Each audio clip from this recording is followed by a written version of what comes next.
అనగనగా ఒక ఊరిలో కాకి మరియు ఆవు రెండు స్నేహంగా ఉండేవి. అవి ఒకరోజు కాకి ఆహారం కోసమని బయటకు వెళుతుంది. అలాగే ఆవు కూడా పొలం పనులకని రైతుతో పొలానికి వెళుతుంది. అలా పొలానికి వెళ్ళి రైతుతో కలిసి పనులన్నీ చేస్తుంది. రోజంతా ఆ రైతుతో కలిసి కష్టపడి పని చేస్తుంది. అలా రైతు దగ్గర ఆవు చాలా నిజాయితీగా పనిచేసేది. ఏ పని చెప్పినా వదలకుండా మొత్తం చేసేసేది. అలా ఆ రోజు సాయంత్రం అవుతుంది.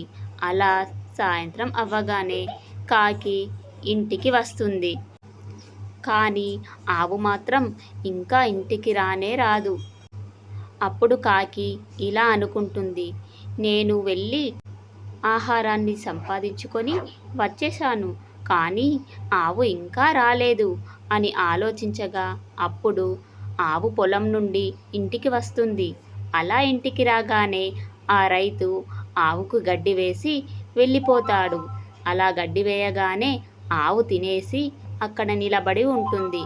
అప్పుడు ఆ కాకి ఆవు దగ్గరికి వచ్చి ఇలా అంటుంది, నువ్వు ప్రొద్దున వెళ్ళి చీకటి పడేంత వరకు ఇంటికి రావు. నిన్ను ఆ రైతు పొలం పనులకు వాడుకుంటున్నాడు. ఇంతలా కష్టపడుతున్నావు కానీ ఆ రైతు కొంత గడ్డి తెచ్చి వేయగానే దానికే మురిసిపోతున్నావు. నన్ను చూడు, ఏమీ కష్టపడను. ఏది దొరికితే దానిని నేను నా ముక్కుతో కరిచి పట్టుకొని తెచ్చుకుంటాను అంటూ కాకి ఎద్దుతో చెబుతుంది. అప్పుడు ఎద్దు, నేను రోజంతా కష్టపడినా నాకేమీ బాధ అనిపించదు. ఎందుకంటే నా ద్వారా ఒక రైతు కుటుంబం బాగుపడుతుంది. అలాగే ప్రపంచంలోని చాలామంది ప్రజలకు ఆకలి తీర్చడంలో నా వంతు కష్టం ఉంది. దానికి నేను చాలా సంతోషిస్తున్నాను.